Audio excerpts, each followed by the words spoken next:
అలాగే neck pain, చాలా మందిలో కూడా ఈ నెక్ పెయిన్ అనేది కూడా సివియర్ గా రావడం, పెద్దవారిలో ఏజ్ నిమిత్తం అసలు ఏజ్ తో సంబంధం లేకుండా పైబడ్డ వాళ్ళకి కూడా ఒక్కడికి కామన్ గా వస్తుంది. రీజన్స్ ఏంటంటారు? ఈ సర్వైకల్ స్పాన్ అంటే మెడ నొప్పి అని చెప్పినట్లయితే ఎందుకు వస్తుంది అని అంటే, ఈ రోజుల్లో ఇప్పుడున్న వాళ్ళకి రావడానికి ప్రధాన కారణం సెల్ ఫోన్స్, ట్యాబ్స్, సెల్ ఫోన్సే ప్రధాన కారణం. ఇంకా వేరే కారణాలు వాటికి అవే కారణం, ఇంకో కారణం లేదు.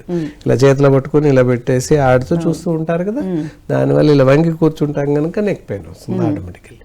అలా కాక చక్కగా ఉండాలి. చదవాలనుకుంటే ఇంతకుముందు ఏం చేసేవాళ్ళం, బుక్ ఇలా పట్టుకొని చదువుకునేవాళ్ళం. అప్పుడు ఏమో ఇలా పెట్టుకుంటాం. ఫోన్ ఏం చేస్తాం, ఇలా పట్టుకొని ఇలా వంగిలో చూస్తుంటాం.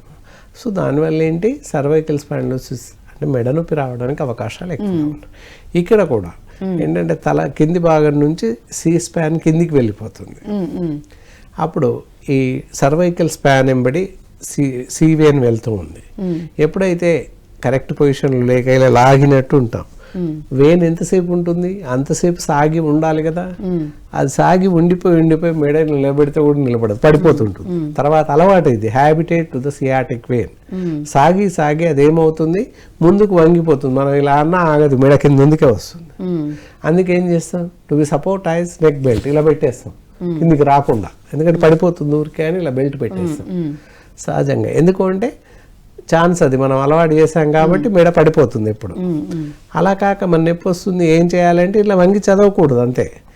లేదు అంటే సర్టన్ ఎక్సర్సైజెస్ ఉంటాయి, గోళీలు ఉంటాయి, వేస్తాం, తగ్గిస్తాం, అది వేరే విషయం. అది ఫర్దర్ రాకుండా ఉండాలి జాగ్రత్త అంటే సెల్ ఫోన్స్ వాడద్దు అంతే, ఇంకో మార్గం లేదు. రాకుండా ఏదైనా ముందు రాకుండా జాగ్రత్త పడడమే మంచిది కదా, వచ్చాక కష్టపడే కన్నా. అది ఓకే.